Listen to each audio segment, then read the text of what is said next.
Hello guys, welcome back to my channel. আমি সমাজে তোমাদের সঙ্গে আছে সমুজলে একটা ব্র্যান্ড নিউ ভ্লগের সঙ্গে তোমাদের সকলকে স্বাগত।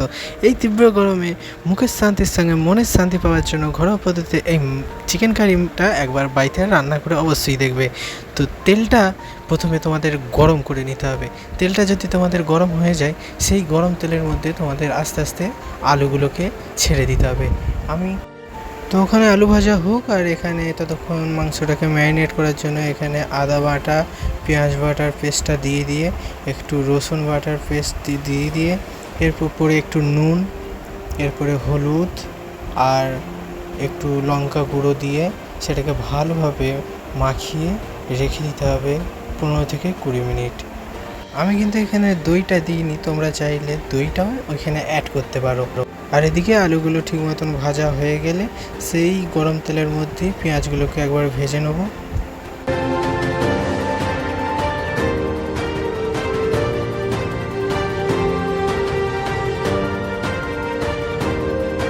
আর পেঁয়াজ ভাজা কমপ্লিট হয়ে গেলে সে ম্যারিনেট করা মাংসটাকে আমি দিয়ে দিলাম এই কড়াইয়ের মধ্যে।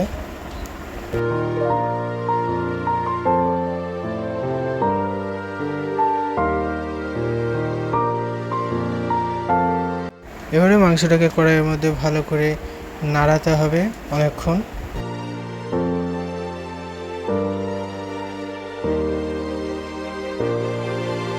তো মাংসটাতে একটু জল না দিয়ে দেখো কতটা জল বেরিয়েছে, আর এরকমভাবেই অনেকক্ষণ ধরে কষতে থাকতে হবে একটুও জল না দিয়ে।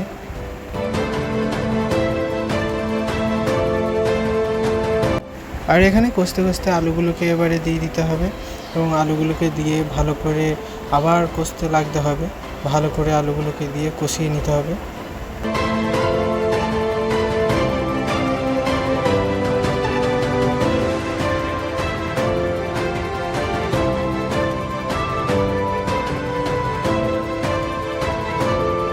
এরকম কষা হয়ে গেলে একটু জল দিয়ে এর মধ্যে দিয়ে দেবো কাশ্মীরি লঙ্কা গুঁড়ো, এবং একটু নুন দিয়ে দেবো পরিমাণ মতন, লঙ্কা গুঁড়ো দিয়ে দেবো। এরপরে এটাকে ভালো করে মিক্স করে ঢাকা দিয়ে রেখে দেবো।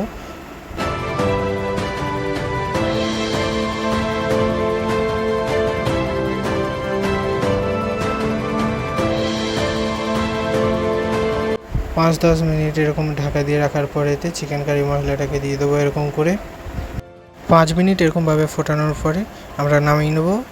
আর এইটা হচ্ছে আলটিমেট রঙটা এরকম হয়েছে, খেতেও খুব সুন্দর হয়েছিল। আমি ততক্ষণ মাংস খেতে থাকি, আর তোমরা ততক্ষণ চ্যানেলটা সাবস্ক্রাইব করে পাশে থাকো। পরবর্তী ভিডিও খুব তাড়াতাড়ি আসছে। টাটা।